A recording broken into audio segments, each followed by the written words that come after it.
Hi, hello friends. This is Connecting Krishna YouTube channel. This is Krishna YouTuber. Friends, please subscribe my channel and also click bell icon to get latest updates. Friends, ఈరోజు మనం discuss చేస్తున్న topic వచ్చేసరికి MS office గురించి discuss చేస్తున్నామండి. So ఈ MS office కోర్స్కి వచ్చేసరికి ఈరోజు brief introduction ఇవ్వబోతున్నాను. సో మనకి ఎంఎస్ ఆఫీస్ విషయంకి వచ్చేసరికి ఈ మైక్రోసాఫ్ట్ ఆఫీస్ అనేటువంటిది కొన్ని అప్లికేషన్స్ కలయిక. దీన్ని డిజైన్ చేసింది, తయారు చేసింది మైక్రోసాఫ్ట్ కంపెనీ. సో ఈ మైక్రోసాఫ్ట్ కంపెనీలో ప్రధానంగా ఆపరేటింగ్ సిస్టమ్స్తో పాటు బండిల్ ఆఫ్ అప్లికేషన్స్ కూడా తయారు చేయడం జరిగింది. అయితే కొన్ని అప్లికేషన్స్ కలిపి మనం ఎంఎస్ ఆఫీస్గా పరిగణిస్తూ ఉన్నాం అన్నమాట. అయితే మనకు మైక్రోసాఫ్ట్ ఆఫీస్లో ప్రధానంగా Word, Excel, PowerPoint, Access, Publisher, Outlook అనేటువంటి మంచి మంచి అప్లికేషన్స్ ఒక్కొక్క అప్లికేషన్ ఒక్కొక్క పర్పస్ వాడే విధంగా ఉండటం జరిగింది. అయితే ప్రతి అప్లికేషన్ వేరు ఫార్మేట్లో ఉంటుంది. Each program serves as a different purpose. అయితే మైక్రోసాఫ్ట్ వర్డ్ ప్రధానంగా మాట్లాడుకుంటే మైక్రోసాఫ్ట్ వర్డ్ని వర్డ్ ప్రాసెసర్ అనేసి మనం పిలుస్తాం. ఇది డిఓసి ఫార్మేట్ అంటే డాక్యుమెంట్ ఫార్మేట్లో ఉండటం జరుగుతుంది. అయితే ఇది ఫైల్ సేవ్ అయ్యేటప్పుడు .docx లో సేవ్ అవటం జరుగుతుంది. అయితే దీన్ని దేనికి వాడతారు అంటే బిజినెస్ డాక్యుమెంట్స్ తయారు చేయడానికి, పిక్చర్స్ తయారు చేయడానికి, చార్ట్స్, డయాగ్రామ్స్, అలాగే రెజ్యూమ్స్ తయారు చేయడానికి, అలాగే దీంతో cover pages, side bars, letter heads అంటే ఈ లెటర్ హెడ్స్ అనేటువంటిది పర్సనల్ అవ్వచ్చు, బిజినెస్ పర్పస్ అవ్వచ్చు, వాడటం జరుగుతుంది. అయితే మైక్రోసాఫ్ట్ వర్డ్ వచ్చేసరికి ప్రధానంగా మాట్లాడుకుంటే create documents, flyers and publications. అయితే నెక్స్ట్ వచ్చేసరికి మైక్రోసాఫ్ట్ ఎక్సెల్, దీన్నే స్ప్రెడ్షీట్ అప్లికేషన్ అనేసి మనం పరిగణిస్తాం. అయితే స్ప్రెడ్షీట్ అప్లికేషన్ అంటే ఏంటి? ఇది ఒక ఎలక్ట్రానిక్ డాక్యుమెంట్ అండి ఈ స్ప్రెడ్షీట్ అప్లికేషన్. అయితే డేటా అనేటువంటిది రోస్ అండ్ కాలమ్స్లో అరేంజ్ చేసి కాల్కులేషన్స్కి ఉపయోగించే దాన్ని స్ప్రెడ్షీట్ అంటాం. అయితే మైక్రోసాఫ్ట్ ఎక్సెల్స్తో ఏం చేయవచ్చు? మైక్రోసాఫ్ట్ ఎక్సెల్తో fundamental mathematical calculations, graphs and charts, sales data మరియు అనాలిసిస్ చేయొచ్చు. అలాగే financial data and analysis, students performance data and analysis అనేటువంటిది చేయొచ్చు అనమాట. అయితే విత్ ఎక్సెల్ అవుట్పుట్ వచ్చేసరికి can get useful information, helps in decision making. అంటే మనకి చాలా మంచి ఇన్ఫర్మేషన్ని మనం తయారు చేసుకోవచ్చు. అయితే మైక్రోసాఫ్ట్ ఎక్సెల్ అనేటువంటిది to store, organise and manipulate data in spreadsheet అండి. సో మనకి ఈ రోజుల్లో కాలక్రమేణా మైక్రోసాఫ్ట్ ఎక్సెల్ అనేటువంటిది చాలా అవసరం ఉండటం జరిగింది. ఎందుకంటే ఈరోజు ఏ కంపెనీలో జాబ్ చేయాలన్నా, ఎక్కడ వర్క్ చేయాలన్నా మినిమం ఎక్సెల్లో నాలెడ్జ్ ఉందా లేదా అనేటువంటిది ప్రధానంగా కాల్కులేట్ చేయడం జరుగుతుంది. అయితే నెక్స్ట్ వచ్చేసరికి థర్డ్ అప్లికేషన్ మైక్రోసాఫ్ట్ పీపీ.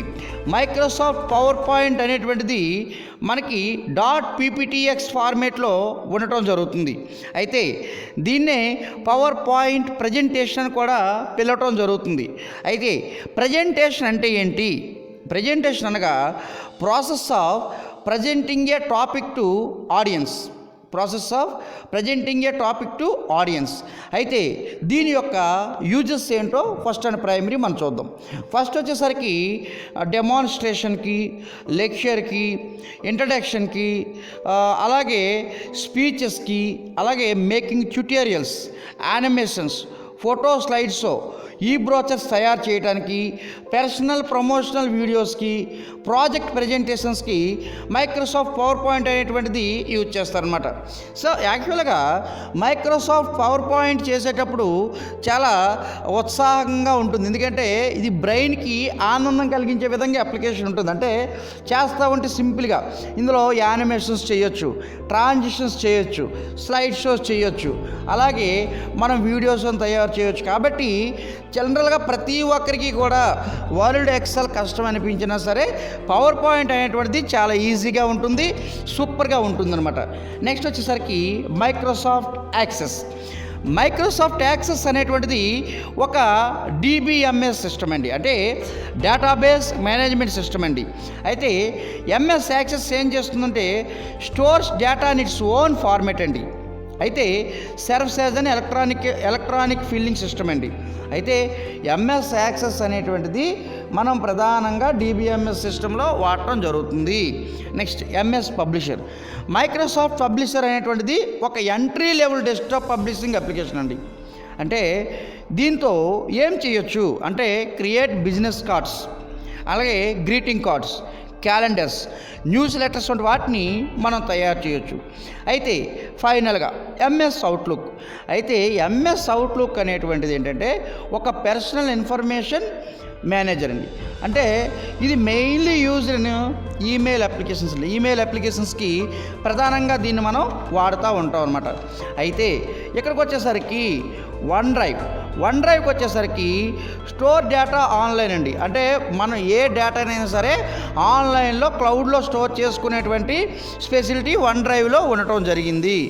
అయితే ఇప్పుడు మనం ఇంకొక విషయం కూడా డిస్కస్ చేద్దాం. ఆ విషయం ఏంటంటే మైక్రోసాఫ్ట్ ఆఫీస్ అనేటువంటిది చాలామందికి తెలియనటువంటి కొన్ని అంశాలని ఇప్పుడు మనం డిస్కస్ చేద్దాం. ఏంటంటే మైక్రోసాఫ్ట్ ఆఫీస్లో ఎన్ని రకాలు ఉంటాయి, ఇందులో ఏ అప్లికేషన్స్ ఉంటాయి, మైక్రోసాఫ్ట్ ఆఫీస్ చేసేటప్పుడు ఏ అప్లికేషన్ ఏ వెర్షన్ ఏ ఫార్మేట్లో ఉంటుందనేటువంటిది ప్రధానంగా మనం తెలుసుకోవాల్సిన అవసరం ఉంటుంది.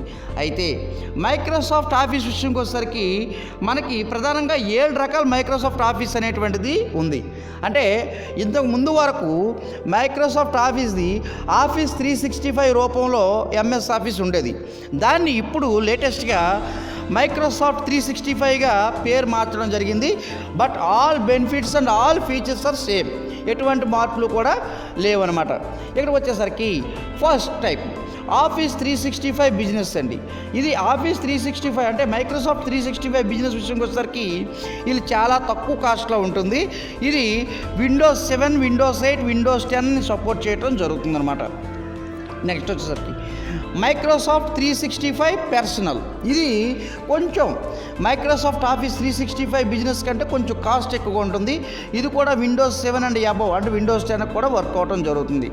నెక్స్ట్ వచ్చేసరికి Microsoft Office Home and Students 2019 విషయంకి వచ్చేసరికి ఇందులో ఓన్లీ ఎంఎస్ ఆఫీస్ 2019లో చీప్ ప్రోడక్ట్ ఇది.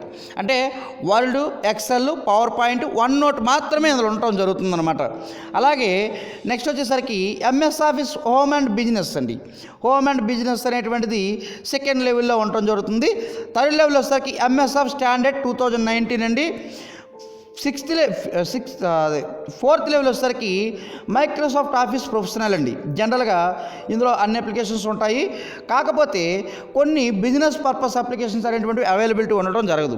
అయితే అలాగే మైక్రోసాఫ్ట్ ఆఫీస్ ప్రొఫెషనల్ ప్లస్ 2019 అనేటువంటి వెర్షన్ మనం చూసినట్టయితే ఇది కంప్లీట్గా అన్ని అప్లికేషన్స్ ఉండటం జరుగుతుంది.